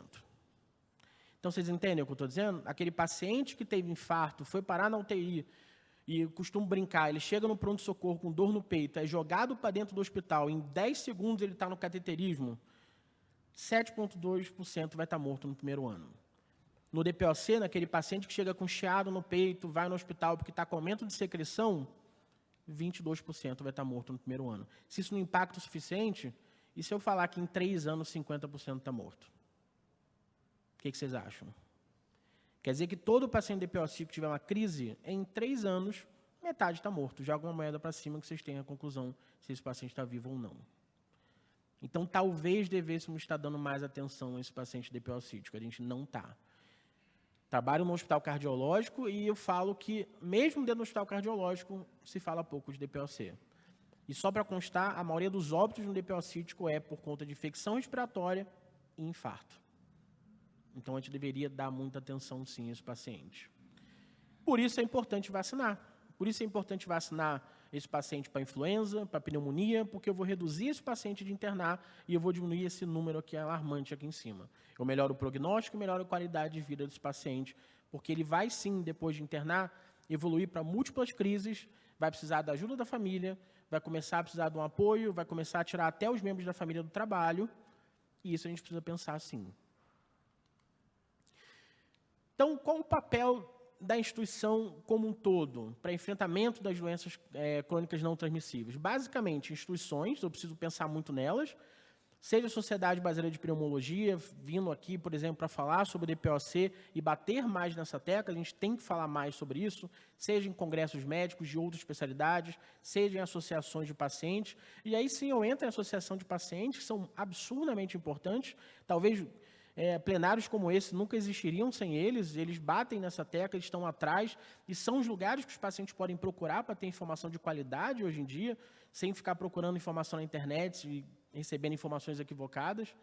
Fundações como, por exemplo, a PROARE, os GEPRAPs, que vão poder fazer fóruns respiratórios, falar sobre essas doenças no dia a dia, e com isso combater essas doenças, principalmente respiratórias, que é o que a gente acaba falando mais como pneumologista, mas, na verdade, todas as doenças crônicas não transmissíveis são importantes para serem faladas. Conectar conhecimento, política e população. Acho que essa é a grande questão quando a gente fala dessas associações. E, com isso, fortalecer a resposta nacional a isso. Falar um pouco mais dos planos de ações que a gente tem e a gente talvez não fale tanto como deveria, e com o objetivo final de reduzir a mortalidade desse paciente de forma prematura, porque é isso que está acontecendo. Eles estão morrendo antes. E como eu mostrei para vocês, estão morrendo muito, e a gente não está falando sobre isso. E eu poderia botar 4 pilares aqui. Capacitação profissional. Eu preciso começar a trabalhar mais em cima desses médicos, enfermeiros, fisioterapeutas, principalmente da APS, para falar mais e procurar mais, mas volto a repetir, eu estou no hospital terciário, e mesmo lá se fala pouco sobre DPOC, por exemplo. Às vezes a gente, como especialista e subespecialista, a gente está tanto numa bolha que a gente acaba não olhando para o colega. E às vezes a nossa doença está sim batendo no colega. Conscientizar o público. A gente tem que fazer mais campanhas de vacinação, tem que ser mais pesado em relação a isso. Eu acho que a gente faz pouca campanha e fala-se pouco, ainda mais depois de tudo que aconteceu. Temos que voltar a falar. Infelizmente, das doenças que a gente tinha praticamente erradicado estão começando a voltar e por conta disso. O advocacy político é muito importante. E aí eu falo muito das associações e desses grupos, porque são eles que vão fazer esse link. Eu costumo falar que, como médico, eu sou um péssimo político. Então, não sirvo para isso e não é minha área. Eu sei vir falar sobre a doença, mas eu preciso de alguém que faça esse link para a gente. Monitorar e evidenciar. E isso o Jardim falou muito bem, eu preciso comprovar o que eu estou falando. Não adianta eu vir aqui pedir para começar a vacinar mais se eu não conseguir comprovar que faz sentido eu vacinar e que quando eu vacinar deu certo e que melhorou a hospitalização. Então, eu tenho que correr atrás disso. Sendo assim, a ideia de transformar essa evidência em ação seria basicamente fortalecer a atenção primária, a gente bate muito nessa tecla, de que hoje nós deveríamos dar mais atenção à atenção primária, né? Se fala muito de hospitais e terciários, mas se fala pouco de olhar a atenção primária, que é quem está de frente com esse paciente, que pode fazer busca ativa a ele, ampliar acesso à vacinação. A gente precisa integrar mais a ideia de um especialista com a atenção primária. Não adianta eu, como pneumo, estar preso no meu hospital, quando um colega da atenção primária olha esse paciente e não sabe o que fazer com ele. A gente sabe muito bem disso no SUS, esse paciente vai procurar um pneumologista, dependendo do lugar do Brasil, ele vai demorar 1 ano, 1 ano e meio. E não é falta de ter pneumologista só, é falta, talvez, de políticas que façam esse pneumo ter interesse em estar hoje no SUS e ter interesse em estar próximo à APS. Tá? E educar e conscientizar, isso aí é muito importante. E aqui, sem dúvida nenhuma, é importante os gestores terem essa noção de correr atrás disso, é importante as associações, os grupos, as sociedades médicas, a gente precisa educar muito mais, a gente educa pouco hoje em dia. Então, a recomendação seria apoiar em relação ao orçamento, vacinação, a gente precisa de correr atrás disso, precisamos investir em atenção primária, fortalecer o plano Dante, e promover parceria de instituições como um todo. E, por último, monitorar esses indicadores para comprovar que faz sentido pagar isso no final. Eu agradeço a vocês e obrigado. Obrigada, Dr. Vitor Hugo. Agora nós vamos ouvir o Gustavo. Ele é o fundador do Crônicos do Dia a Dia, os responsáveis pela gente estar aqui hoje.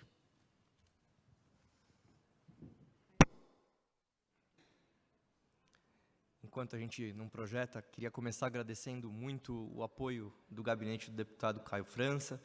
A Laura, que está aqui representando ele, abriu as portas com muito interesse, até porque ela entende o impacto da DPOC na sociedade e a importância da gente, enquanto Estado de São Paulo, que concentra a maior parte de diagnosticados e em tratamento, a importância da gente trazer a discussão de políticas públicas.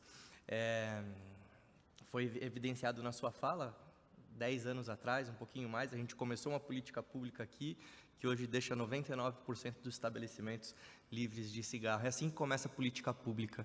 Eu acho que política pública começa, talvez pequeno, porque quando eu penso em pacientes de DPOC, eu lembro do seu Gilberto Pucca, presidente da Associação Brasileira de DPOC.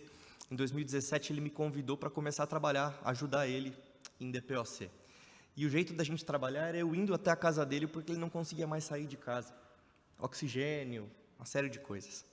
E ele foi um ativista, não está mais aqui, mas foi um ativista, talvez o ativista que me colocou nesse mundo de DPOC.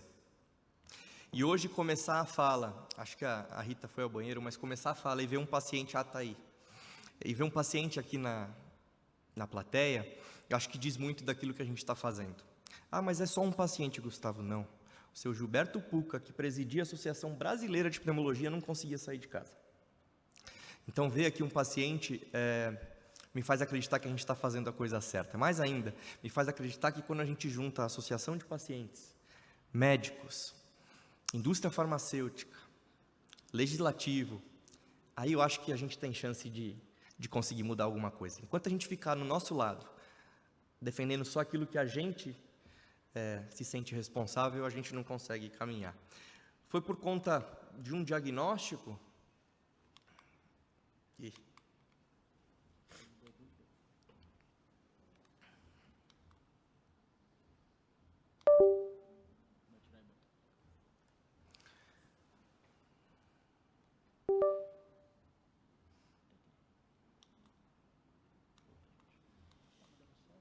você passa para mim? Foi por conta de um diagnóstico que... estava desligado. Tem que ligar, né?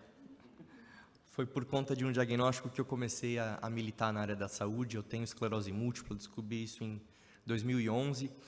E quando eu fui buscar apoio, eu encontrei um terceiro setor muito focado no assistencialismo, no cuidado daquele paciente já doente, daquele paciente enfermo. A própria terminologia paciente já associa a uma pessoa doente. E eu não me sentia doente, eu me sentia uma pessoa com esclerose múltipla, saudável. E eu não conseguia encontrar um apoio que me olhasse assim, que conversasse comigo dessa forma. Lá no meu diagnóstico, eu passei a ser resumido como, assim como eu sou hoje pai do Bento, né? A gente vira pai, a gente vira pai do Bento, eu era o Gustavo com esclerose múltipla. Ali, para mim, não fazia sentido. Eu precisava começar a produzir conteúdo, eu precisava começar a falar sobre a doença que tinha entrado na minha vida, mas de um jeito com um prognóstico positivo, porque a pior coisa que tem é se ser diagnosticado, esclerose múltipla é a doença neurológica que mais incapacita adulto jovem. Quando você vai pesquisar na internet, na época, vinha aquelas sugestões do Google com imagem de gente acamada, cadeira de roda, era isso que definia a realidade da esclerose múltipla, 14 anos atrás, quando eu comecei. E tendo participado de mais de 80% das políticas públicas que resultaram em acesso para a esclerose múltipla no Brasil, quando o seu Gilberto Pucca me convidou, foi a DPOC a primeira patologia que a gente começou a trabalhar. Quando o Gilberto Pucca me procurou pedindo ajuda, a gente começou como Associação Amigos Múltiplos pela Esclerose. Em dado momento, ele queria que a gente assumisse a Associação Brasileira de DPOC, e eu falei, a gente não vai assumir, porque esse é um histórico de vocês, mas se o senhor permitir, a gente começa a trabalhar. E foi assim que surgiu a CDD, que é baseada em 5 pilares, assim como a primeira associação, a AME. Então, a gente acredita na congruência desses 5 pilares, resultando em qualidade de vida para pacientes. Então, quando a gente fala de awareness, é produzir conteúdo, é informar, conscientizar. Você trouxe muito bem, eu fico muito orgulhoso de 14 anos depois, porque antigamente o pessoal falava assim, não vai para o Google. Hoje, o médico está aqui falando, vá para os canais de associação de pacientes, das fundações, porque ali tem informação de qualidade. Eu fico orgulhoso disso, porque esse é um dos principais pilares. E aí eu não posso falar que é o principal sem lembrar do meu time. A líder de produção de conteúdo do meu time está aqui gravando a gente. Porque, de fato, é importante a gente divulgar a informação.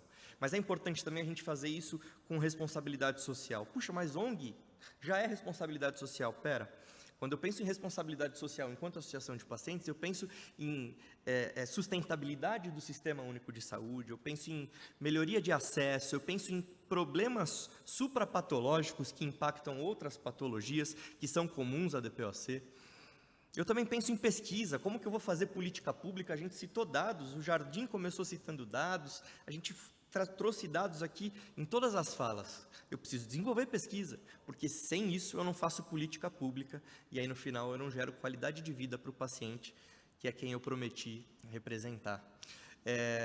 Muito rapidamente, a gente de fato acredita que informação transforma vidas e informação é o melhor remédio. A gente começa com informação e aí mantém um contato muito próximo com pacientes, a ponto de saber chamar pelo nome quem está ali, e entendendo nos diferentes diálogos as diferentes realidades de conviver com uma mesma doença, porque não pensem vocês que um paciente com DPOC em São Paulo enfrenta os mesmos desafios do que o paciente da população ribeirinha lá no Pará. Não é assim. Então a gente precisa entender, relativizar e trabalhar tanto pelo paciente de São Paulo quanto pelo paciente do Pará. É assim que a gente faz política pública. De novo, eu não me via como doente e eu não queria ser resumido como doente. Então, as associações que eu represento, elas acreditam que o que a gente faz é apoiar o potencial humano e ampliar a perspectiva de vida. Eu não sou mais só a esclerose múltipla, eu tenho uma perspectiva de vida. E começando propriamente a conversa de DPOC, tendo feito essa introdução, eu destaco que aqui a gente falou sobre o conceito da doença, muito o Jardim trouxe a questão do diagnóstico precoce, da capacidade de diagnosticar, inclusive. Depois a ACT vem trazendo políticas de prevenção, muito exitosas. Eu tenho orgulho de, há muito tempo, já acompanhar e endossar o trabalho da ACT. Aí eu vejo o Victor trazendo a importância da vacinação. Então, a gente está falando de prevenção, diagnóstico precoce, vacinação. O que faltou? Faltou tratamento, né? Eu não vivo e não trabalho só por tratamento, mas quando a gente vem trazendo esse olhar, é porque ele é complementar, né? Queria destacar que a gente tem desafios para a realização de espirometria, acesso a especialista já foi trazido aqui, a gente tem desafios em acesso a tecnologias já incorporadas, e talvez a minha fala traga um recorte mais específico a isso, porque o protocolo clínico de DPOC, ele chegou a ficar mais de 10 anos desatualizado, sem nenhuma atualização. E nos últimos anos, talvez 3 anos atrás, a gente começou a atualizar de novo esse protocolo que estava extremamente desatualizado, defasado. Mas a gente vive no Brasil uma síndrome de que acesso é incorporar. Eu, como paciente, acesso é quando eu abro a geladeira da minha casa, pego a minha injeção e coloco dentro do meu corpo para tratar a esclerose múltipla. E aí é o que eu quero destacar aqui nessa fala de hoje. Porque a gente, depois de 10 anos, começou a atualizar protocolo, e a gente tem tecnologia que foi celebrada como incorporada no SUS, e está mais de 400 dias e não chegou ainda para o paciente. Se a gente fizer um corte aqui e olhar a evolução de 408 dias de X pacientes, com certeza a gente não vai ter a mesma totalidade. Alguns já se foram, muito provavelmente por falta de tratamento adequado no tempo correto. Exacerbação é perda, né? Então a gente tem que prevenir. Mas, vamos supor que a gente não conseguiu prevenir 100%, a gente segue trabalhando, a gente não conseguiu diagnosticar precocemente, a gente não tem desafio em vacinar, incorporar a vacinação no SUS, tá, beleza, o paciente foi diagnosticado e ele merece ser tratado, né? Ele continua tendo crises, ele continua exacerbando, porque a gente faz um retrato aqui, tanto do SUS quanto da ANS. No SUS, trazendo um pouco mais desse caso de incorporação de tecnologias que não chegam até o paciente. A gente teve incorporação importante, terapia tripla, e eu não estou aqui fazendo defesa de nenhum tratamento específico. Eu acho que, enfim, assim como o próprio Gold determina, a gente tem perfis de pacientes, e para cada um a gente tem ali uma forma de monitorar e tratar.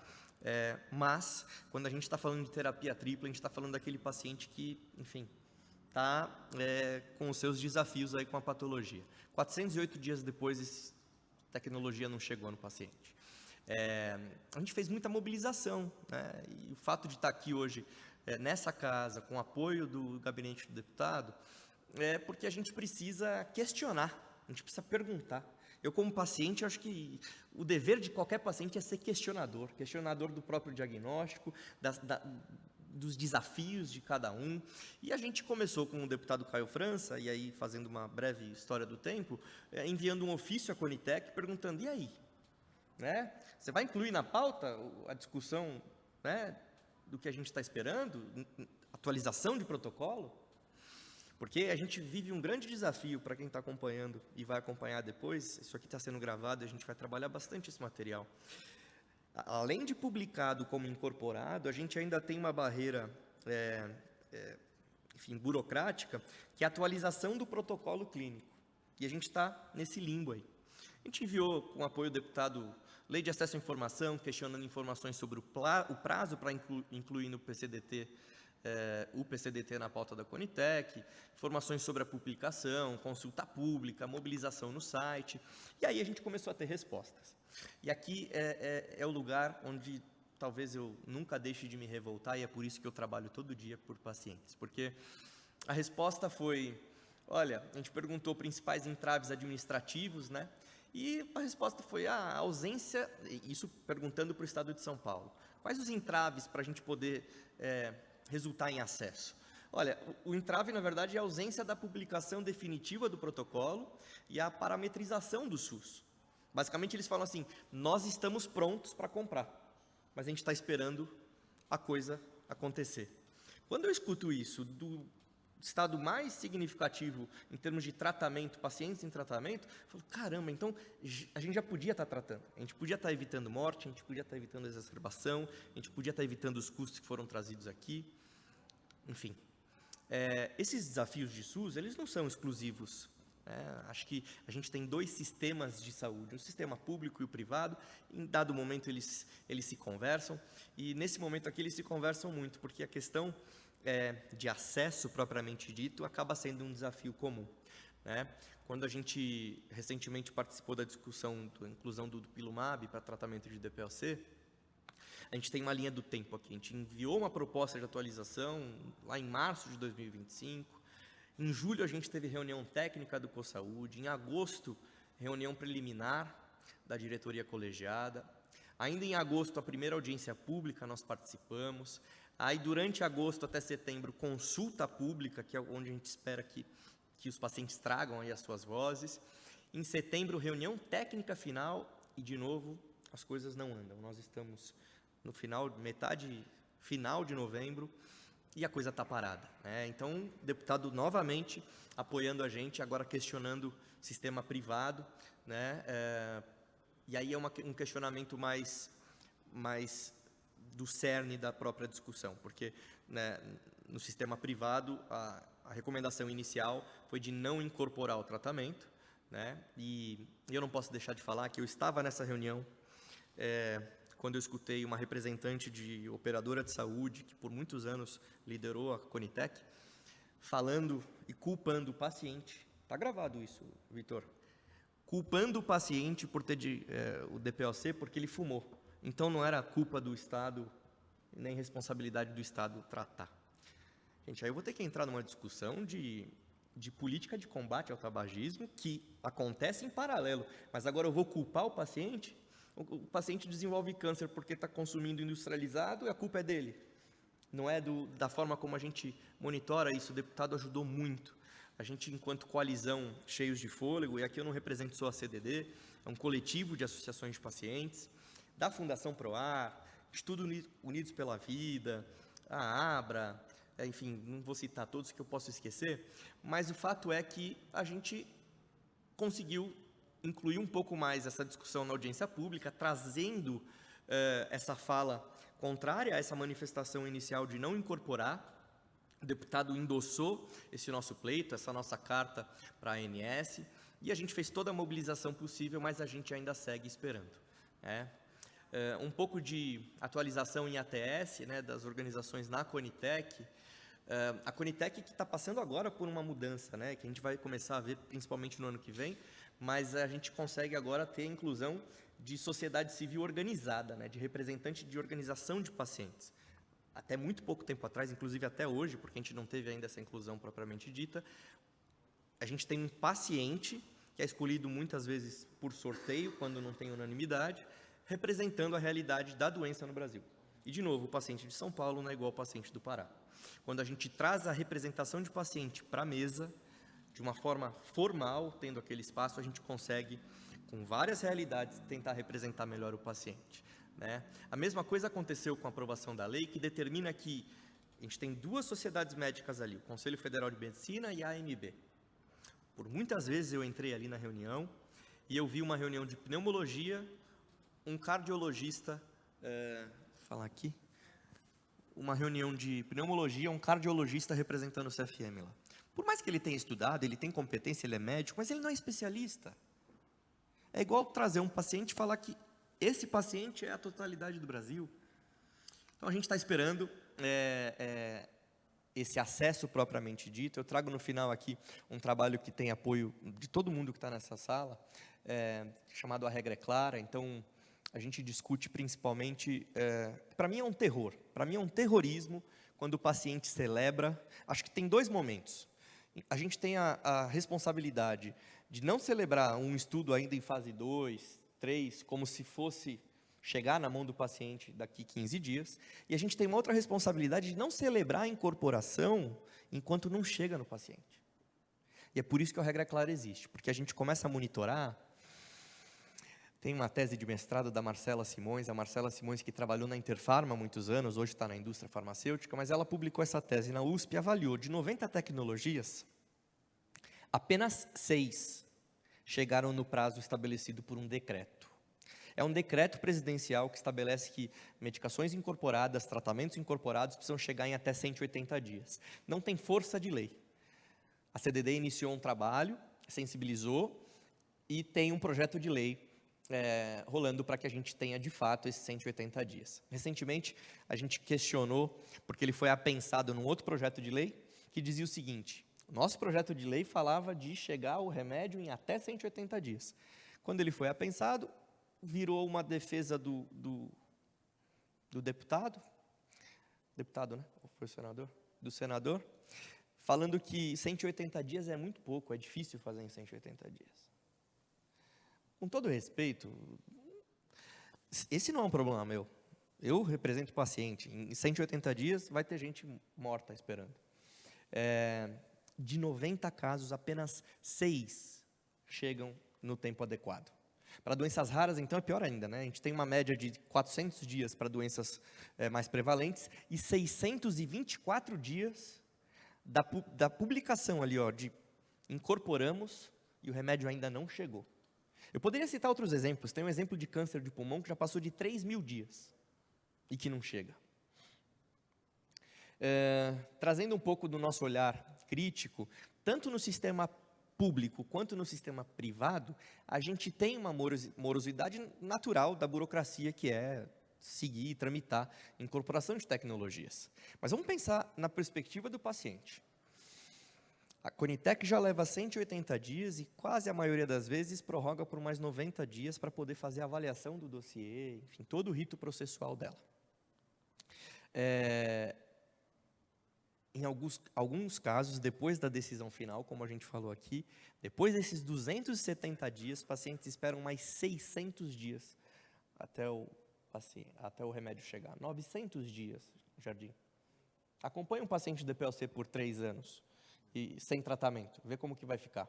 E no sistema privado, apesar de ser um pouquinho mais rápido, a gente vive o mesmo desafio, né? Então, a gente tem um processo de incorporação que leva de 6 a 12 meses. Eu não acho que encurtar essa jornada seria reduzir o parâmetro de qualidade de avaliação. Eu não acho. Eu acho que o que a gente tem que fazer enquanto sociedade é tentar aparelhar e dar tudo aquilo que a estrutura e o governo precisa para que a gente faça isso até mais rápido, porque no final o paciente está esperando, né?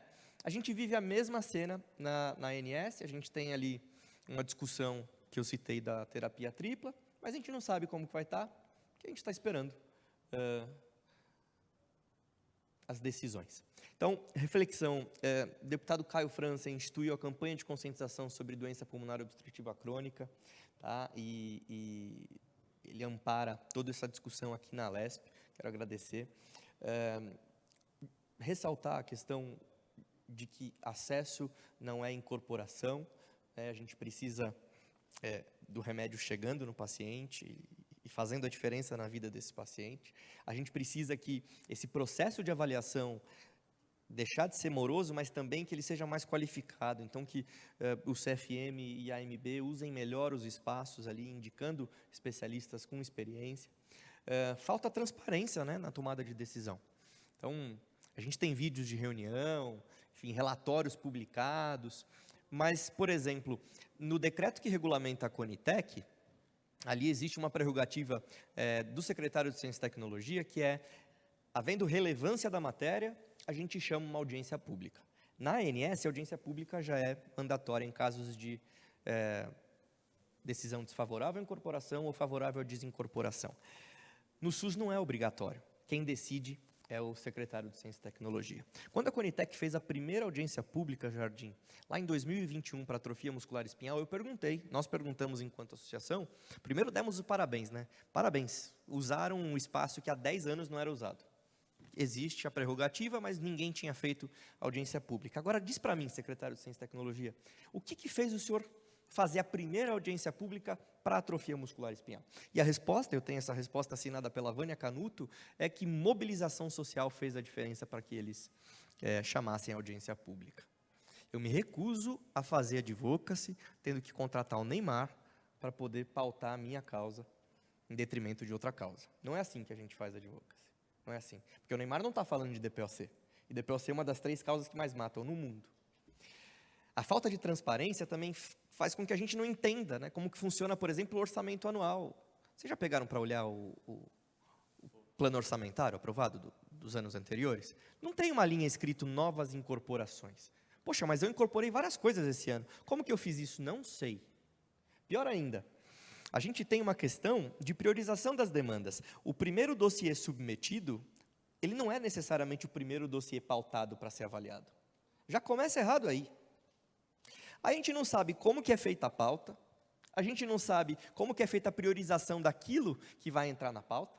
A gente fica esperando a pauta e é sempre pego de surpresa, né? Como se fosse fácil para mim, enquanto associação de pacientes, numa quinta-feira descobrir que na terça-feira eu tenho que ir lá para Brasília. Enfim, falta clareza sobre como que a gente está incorporando tratamentos e a gente está conseguindo pagar, sendo que não tem um orçamento específico para incorporação. E quando eu não tenho uma priorização clara e uma falta de critérios que determinam relevância da matéria, isso fica muito obscuro para mim. E como representante de pacientes, aquilo que é obscuro não faz sentido para mim. Eu quero clarear isso, é para isso que eu existo. Então, O deputado ele traz com muita força, tanto no sistema público quanto no privado, esse apoio que a gente tem tido para falar sobre as questões que impactam na vida de pessoas com DPOC. Eu deixo os meus contatos e falo que eu faço essa representação não como paciente de DPOC, mas como um paciente que também usa SUS e também usa sistema privado e que se vê no mesmo lugar de desafios que outros tantos pacientes que a gente propõe representar. Mais uma vez, obrigado ao gabinete do deputado, obrigado, Laura. Obrigado, Rita, por estar aqui com a gente e a todos que trouxeram aí muita riqueza para essa discussão.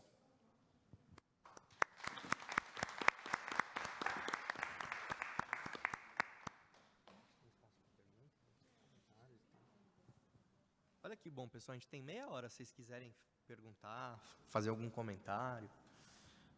Quem quiser falar, esse é o momento. Rita, quer trazer alguma coisa para a gente? Eu posso perguntar a você. Por favor. A depressão é uma doença, não vou dizer complexa, mas o tratamento, de um certo modo, é complexo. Não pelos fármacos e também não pelo tratamento não farmacológico. Mas hoje nós sabemos que o tratamento não farmacológico ele tem 3 vezes mais chance de melhorar o paciente que o farmacológico. O que é muito difícil, porque depende também... O que é o não farmacológico? Exercício, reabilitação. Muito difícil, porque não existe em todos os lugares. Eu fiz o levantamento da América Latina toda, já fiz no Brasil, tem 124 centros de reabilitação, que publicamos isso em 2002, ou 2023. As pessoas não estão capacitadas, os profissionais da saúde não estão capacitados nas UBS a ensinar os pacientes. E o terceiro é o paciente que ele tem pouca aderência a mudar aquela inércia, mudar a inércia. Ele está acostumado já todo limitado. Como é que nós poderíamos pensar nisso? Estamos falando só em tratamento farmacológico, mas vou reiterar, o tratamento não farmacológico, em termos de limitação da vida diária, falta de ar e qualidade de vida, ele é 3 vezes melhor que o farmacológico. Como é que nós podemos associar as duas coisas? Jardim, considerando a tua experiência de vida e de clínica, você não levantou essa bola para eu não colocar aqui em primeira mão aquilo que a gente vem gestando e trabalhando juntos. Então, a Sociedade Brasileira de Pneumologia e Tisiologia tem um grupo que especificamente discute DPOC, do qual o Jardim faz parte, e nós estamos aí em colaboração, a CDD e a Sociedade Brasileira desse grupo de DPOC, desenvolvendo um trabalho que busca criar uma comunidade, né? E essa comunidade, ela não fala só sobre tratamento medicamentoso, até volto a falar, foi tão bem dito prevenção, vacinação, diagnóstico precoce, que coube a mim só falar do que falta, que é a questão do tratamento. Mas o não medicamentoso, de fato, é muito importante. E quando a gente trabalha juntos, algumas reuniões à noite, uma delas eu cheguei super atrasado e vocês lá pacientemente me esperaram. Enfim, a gente tentando discutir, puxa, como que a gente faz uma comunidade? Como que a gente faz para o paciente se perceber parte dessa comunidade, que ele tem acesso à informação, que ele tem acesso a um canal de dúvidas, que ele tem acesso ao especialista falando não necessariamente sobre o tratamento medicamentoso. A gente vê na comunidade de DPOC as pessoas desenvolvendo e-books sobre como tomar banho, né? Exercícios que você pode fazer para conseguir tomar um banho melhor. Essas coisas, elas determinam muito da vida e da busca de informação do paciente. Então, Jardim, acho que talvez você levantou a bola só para a gente divulgar aqui, que tem sido feita uma colaboração muito próxima da gente desenvolver no ano que vem essa comunidade, e eu conto com o apoio de todo mundo que está aqui nessa sala para que a gente consiga fazer que ela seja representativa. Te coloquei na roda, né, Rita? Mas é que você é a única paciente aqui.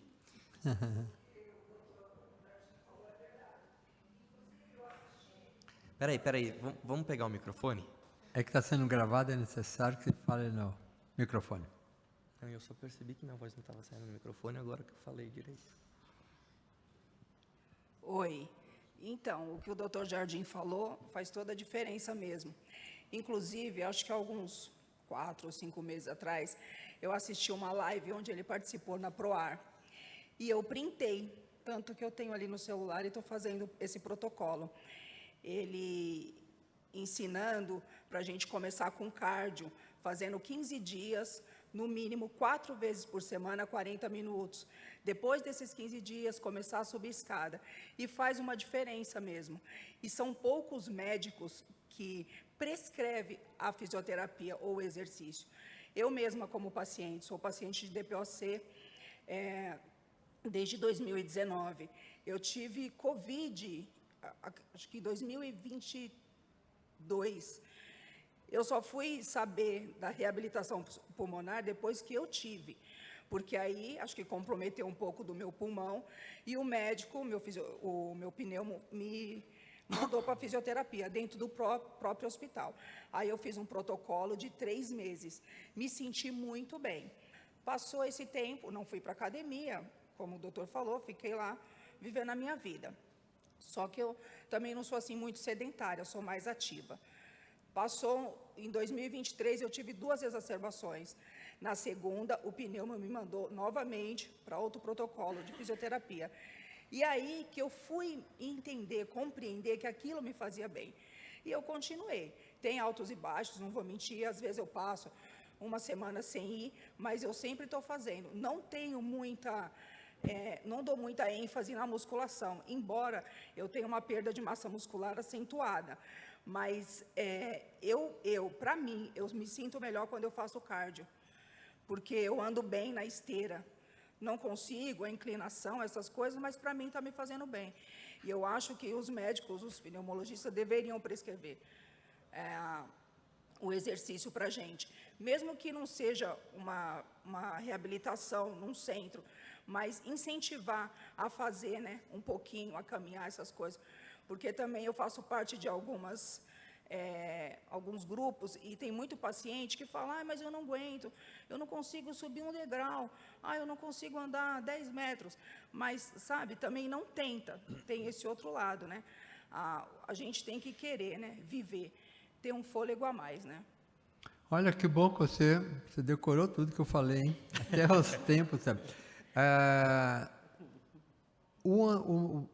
E é muito bom que você tenha falado isso. O presidente anterior, que foi o primeiro, o Dr. Gilberto, foi o segundo da associação, aí devo dizer que eu sou presidente de honra até hoje, porque nunca essa associação foi extinta. Sim. O CNPJ está aí. Eu sou presidente de honra da Associação dos Pacientes com DPOC. Ele, uma vez, é interessante, tem um livro que chama, talvez vocês conheçam, uma médica que chama Yara Fix. Ela escreveu um livro sobre asma para paciente e deu outro para DPOC. Dá licença te interromper. DPOQ. Então, mas isso que eu ia dizer. A Yara, o seu Manuel era paciente da Yara. E quando ela falou para o seu Manuel, o senhor tem DPOC, ele falou, DP o quê? Esse é o nome do livro. Eu quero dizer com isso é que nós temos que divulgar mais, e aí eu incluo vocês da indústria, porque precisa ter um pouco mais de integração, seja com a associação que representa os pacientes, como a CDD, seja com associações ou a sociedade. Vocês têm, mas sempre olhando um foco. O seu Manuel, ele dizia, e eu levei muitas palestras, ele dizia, o senhor não sabe. Quando eu fui no Jô Soares, eu convidei para ele também. Porque nós sabemos tratar, ou sabemos interpretar, sabemos pesquisa, mas é diferente de quem está sentindo aquele sintoma. E a outra coisa importante da Rita é que ela agora vem dar um segundo passo. Eu fiz exercício e eu melhoro. E eu desafio a qualquer paciente, eu falo, eu sei que é minha área, mas qualquer outro paciente que não fizer exercício, que ele não melhore. Duvido. Isso é uma coisa natural. E, aliás, quando ela fala que os pneumologistas, não, isso é coisa de médicos. E eu ainda vou mais além. Isso é um tema de todos os profissionais da saúde. O enfermeiro devia falar isso. O físico devia falar isso. O terapeuta ocupacional, o psicólogo, o médico e o dentista, que são as grandes áreas da saúde. Eles todos deveriam incentivar. A partir dos 40 anos, nós começamos a perder massa muscular. E está ligado diretamente à perda de massa muscular e mortalidade. principalmente se a pessoa já tem uma doença que leva à perda, seja pelo processo inflamatório da doença, que é o DPOC, seja pelo sedentarismo, que são outras doenças, inclusive o DPOC.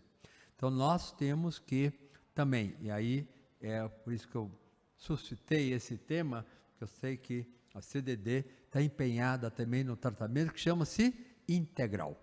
Esse é o tratamento integral. Não existe tratamento, e aqui estamos falando de DPOC hoje, mas pode falar isso em qualquer outra doença, não existe um tratamento de DPOC em que não entre com o mesmo peso tratamento farmacológico e não farmacológico.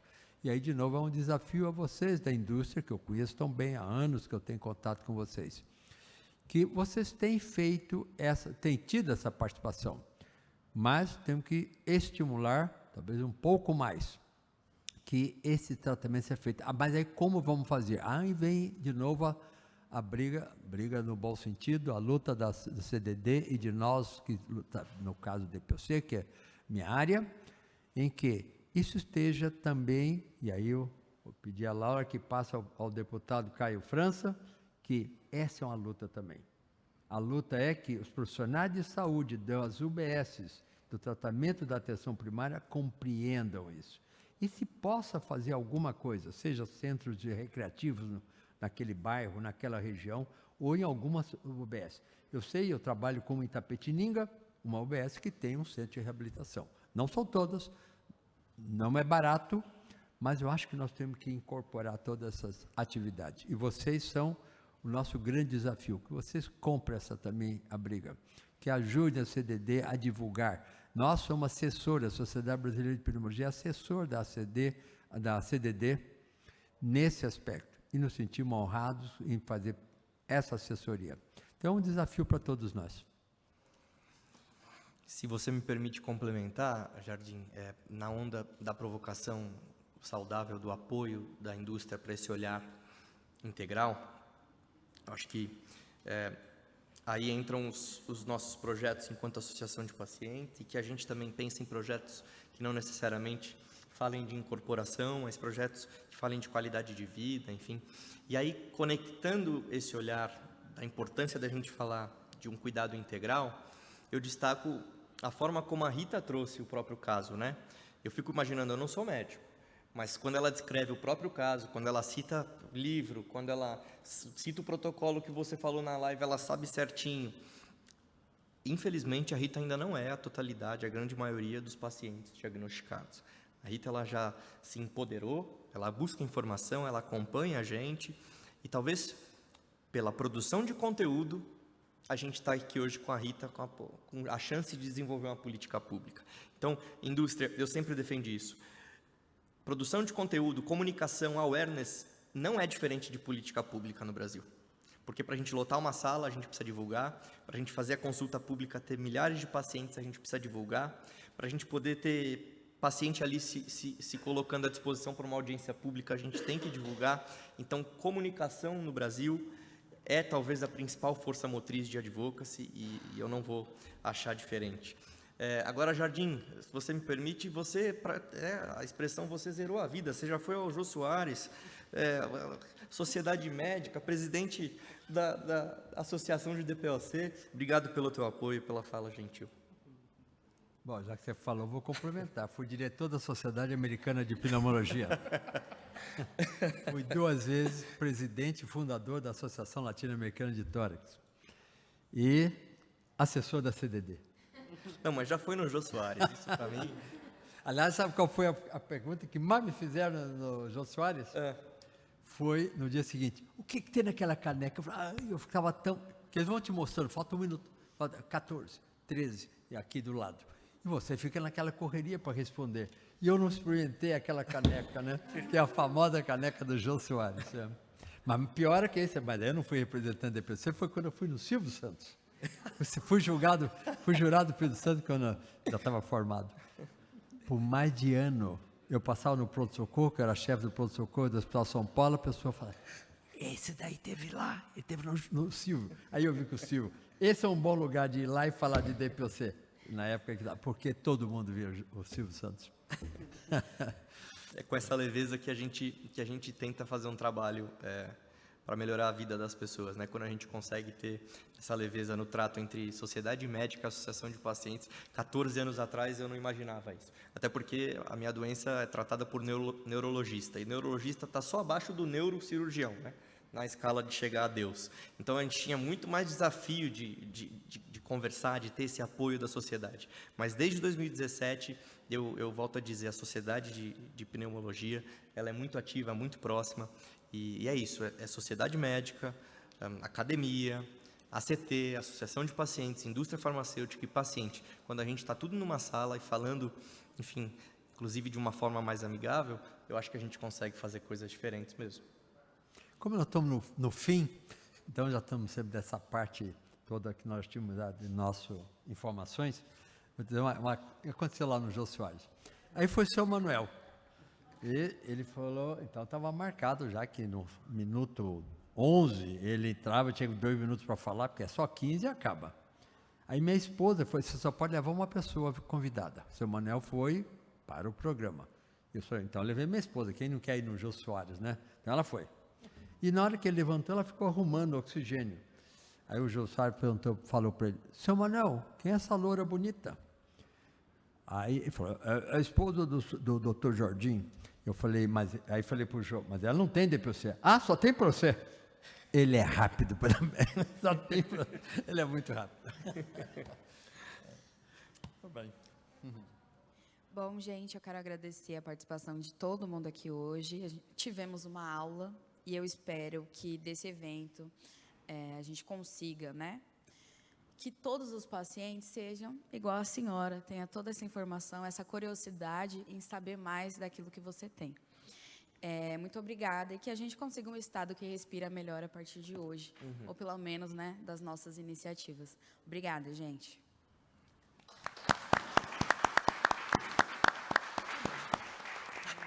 Deixa eu pegar meu pendrive antes que eu esqueça. Pode ser. Tem a foto, a famosa foto. Né? Não tem DPOC? Só tem para você.